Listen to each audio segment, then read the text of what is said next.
چاند کی گردش سے اور اس کی منازل سے حضرت انسان کو کچھ سمجھایا جا رہا ہے کہ جب تو پیدا ہوا تھا تو چاند کی طرح سارا زمانہ تیرا منہ دیکھنے آیا تھا، تو بھی اس وقت لوگوں کی توجہ کا مرکز بن گیا تھا، اور پھر منازل طے کرتا رہا، اور جوانی کی دہلیز پہ جب تم نے قدم رکھا اور تو بدر تمام ہوا، جب شباب کی بجلیاں تیری آنکھوں سے ٹپکنے لگی، تو پھر تیری نظر کا خمار بھی کئیوں کے دل لوٹتا تھا، کئیوں کی نیندیں اچاٹ کر دیتا تھا۔ جس طرح چاند جب جوبن پہ ہو تو چکور کا دل لرزتا ہے اور سمندر میں جوار بھاٹا پیدا ہو جاتا ہے، لہریں اٹھتی ہیں، طوفان پیدا ہوتے ہیں، تو جب بندہ بھی جوانی کی دہلیز پہ ہوتا ہے تو وہ بھی طوفان اٹھاتا ہے، دلوں میں جوار بھاٹے پیدا ہوتے ہیں۔ تو وہ لمحے بھی آئے کہ تو نے دلوں کی بستیاں اور دلوں کی دنیا پر ہلچل پیدا کر کے رکھ دی، تیرا شباب لوگوں کی زندگیوں کے اندر گھلتا رہا اور کتنوں کی نیندیں اچاٹ ہوتی رہیں، تیری زلف کے شکن کتنوں کا قرار لوٹ کے لے گئے، لیکن پھر وہ لمحہ بھی آیا، حتی آدھا کل ارجون القدیم،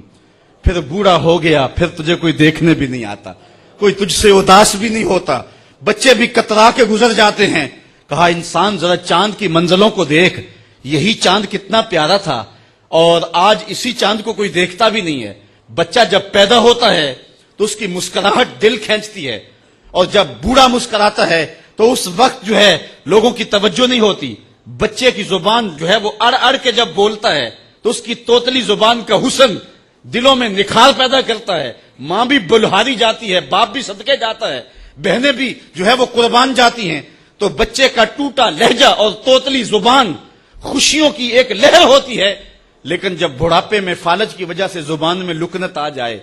اب توتلا پن پیدا ہو جائے، اب زبان اٹکنے لگے، تو بچے بھی مذاق اڑاتے ہیں۔ ایک لمحہ وہ تھا کہ زبان توتلی تھی تو حسن تھا، آج لمحہ وہ گیا کہ حتی آدھا کل ارجون القدیم، کھجور کی ٹہنی سے جب پھل توڑ لیا جائے، اب اس ٹہنی کو کون پوچھتا ہے؟ جب تک پھل آیا نہیں تھا وہ ٹہنی اچھی لگتی تھی، مالی سنبھال کے رکھتا تھا، جڑوں کو بھی پانی دیتا تھا، اور خیال کرتا تھا کہ کوئی ایسا نقصان نہ ہو کہ یہ پودا جو ہے وہ مرجھا جائے۔ پھر جوبن پہ آیا اور جب کھجوریں لگیں تو اس نے پھر رسیاں بھی باندھی اور کھجوروں کو سنبھالنے کے لیے سب کچھ کیا۔ پھر جس دن اس نے اس ڈال سے پھل کاٹ لیا،